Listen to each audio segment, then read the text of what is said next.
सिर्फ गाना गाते हैं, उसको प्रोड्यूस भी करते हैं, डायरेक्ट भी करते हैं अपनी एल्बम्स को, अपनी वीडियोस जो होती हैं आप? अरेंजमेंट प्रोडक्शन करता हाँ मैं, अरेंजमेंट्स करता हाँ, मेलोडीज बनाता हाँ, गाने भी लिखता हाँ। अच्छा, आप मुझे ये बताएं कि जो आप दोनों भाई हैं, ठीक है, आपस में कोई शरारत भी की होगी आपने मिल के कभी? शरारत मैं तो देखो जी, मैं तो बड़ा बीबा मुंडा, बड़ा शरीफ शराफ मुंडा, मैं कोई शरारत नहीं करता, ऐ करता शरारत। अच्छा, नहीं कोई याद हो ना आपको? ऐसे सिर्फ मम्मी डैडी में बड़ा तंग कर जैसा कि छोटे सा बस फिल्मा देखते सा, गाने सुनते सा। हाँ तो कहते सो जाओ गाने बंद कर दो। शौक है ना सानू गाने सुनने का, मतलब कि लेट आना शो तो जो प्रोग्राम आ तो गाने लाने तो वो करना तो बस यही। जब आप स्टेज पे जाते हैं तो क्या सोच के जाते हैं? स्टेज से ਅਸੀਂ ਜਾਂਦੇ ਆ ਤੇ ਅਸੀਂ जो स्टेज से जाइदा है तो सोचीदा कि ਅਸੀਂ ਅੱਜ एंटरटेन करना क्राउड ਨੂੰ। ਜੇ ਅਸੀਂ ਦੇਖੋ ਜੇ ਅਸੀਂ ਖਲੋਤੇ ਰਹੀਏ ਤੇ ਗਾਣਾ ਗਾਈਏ ਤੇ ਲੋਕਾਂ ਨੇ ਵੀ ਆਖਣਾ ਕਿ ਉਹ ਐਨਰਜੀ ਫੀਲ ਨਹੀਂ ਹੁੰਦੀ ਉਹਨਾਂ ਨੂੰ। ਸੋ ਅਸੀਂ ਵੀ मतलब कि ਇੰਨਾ ਤੁਸੀਂ ਦੇਖੋਗੇ on stage today will dance about and move around, it's very energetic performance. अच्छा, मुझे बताएं कि कुछ आपकी अगर ज़िंदगी में कोई एम्बैरसिंग लम्हा हो, जब बड़ी ही परेशानी होगी हो, कुछ ऐसी बात की हो? मेरा ख्याल तो प्रोग्राम इतना लंबा नहीं है बारे से मुंह में कर को नहीं, आप एक बता सकते हैं, कोई मसला नहीं है। परेशानी तो नहीं वैसे, बट अपने आप से बड़ा सी जोक कर दिया ग्रुप बहुत लाफ एंड जोक दे खेडी दे, we have a good laugh and good time. उनको कोई आ रहा था किस्सा याद, आपने उनको बीच में कह दिया, आप बताएं आपको याद आ रहा है?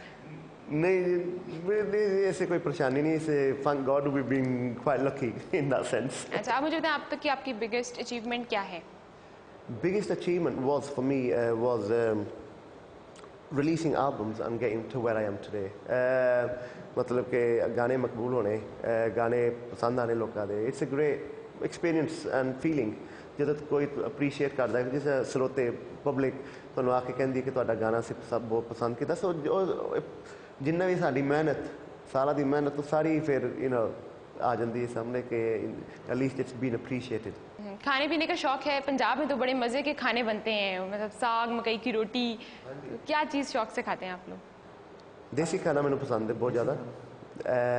पिछे गए इस लाहौर में बहुत देसी खाना खाता है, तो परांठे ते साग ते सारा बहुत पसंद है। आपके जो पंजाब है या यूके में भी होते हैं, पंजाब से आप बेसिकली बिलोंग करते हैं, तो वहाँ कौन सी चीज़ें आपके वालिदैन जो बड़े शौक से आपके लिए बनाते हैं? मेरा फेवरेट है करी। मेरी जैसे मैं घर वापस स्टोर के अंदर मम्मी मेरे वास्ते करी बना देती है। मैं साग पसंद करता जी, साग कोलमा साग बड़ा पसंद है। अच्छा, आप मुझे बताएं कि मौसीकी इनबॉर्न होती है किसी इंसान के अंदर या फिर सीखनी पड़ती है?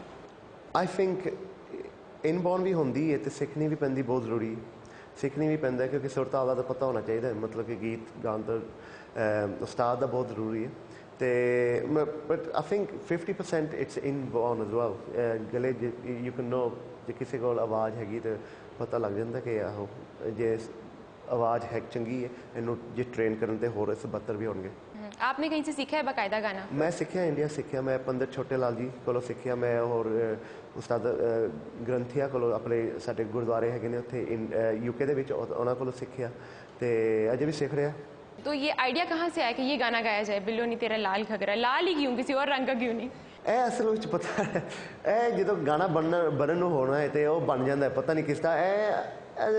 वैसे मेरे जहन च आया से गाना, तो बिल्लो नी तेरा लाल घगरा, पता नहीं मैं असल में दस नहीं सकता किसका बनाया, बस एक लाइन आ गई दिमाग के लाइन आ गई, उन्होंने फिर मैं गाने डिवेलप किया, उन्होंने फिर तर्ज बनाई, मेलोडी बनाई उसकी, तो बस उस तरह हो गई, इस तरह गाना बन गया। तो एक जब आप धुन बनाते हैं किसी गाने की, हाँ कितना टाइम लग जाता है इसमें? ट्यून बनानी, तर्ज बनानी, मेलोडी बनानी, तो एक दिन भी लग सकता है, तो एक महीना भी लग सकता है।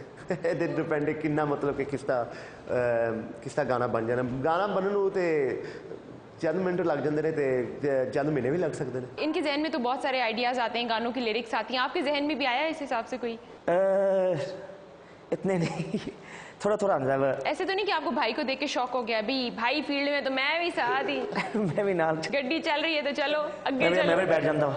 असल में is a very good guitar player, बहुत अच्छा गिटार बजाते हैं। स्टेज लाइव जो आप करीदा ना शो उत्ते, तो गिटार बहुत अच्छा बजाते हैं। तो गिटार म्यूजिक में कितना पार्ट प्ले करता है सॉन्ग में, क्योंकि उसकी जो वॉल्यूम है थोड़ा डिफरेंट होता है ना, जो ढोल की अलग आवाज़ है जिसपे इंसान नाचता है, गिटार से आप क्या कहना जो चाहिए? लाइव कर दिया उदो सर लाइव ਸਾਰਾ ਕੁਝ ਕੀਬੋਰਡ ਵਿੱਚ ਆ ਜਾਂਦਾ, ਕੀ ਵਿੱਚ ਕੋਡ ਦੇ ਵਿੱਚ, ਸੋ ਉਹਦੇ 'ਚ ਉਹ ਕੋਡ ਦੇ ਵਿੱਚ ਹੜਬੀ ਦੇ ਨਾਲ ਕਿ ਜੋ ਗਾਉਂਦਾ ਹੈ ਔਰ ਸੁਰ ਦੇ ਵਿੱਚ ਕੋਡ ਵਿੱਚ ਵਿਲਾ ਬਣਾ ਪੈਣਾ ਵੇ ਉਹ ਤੇ यानी कि मेन गाना ये गाते हैं आप, इंस्ट्रूमेंट्स इनके जो मेन प्ले करते हैं। ये आपने गाना कोई गाया है आपने?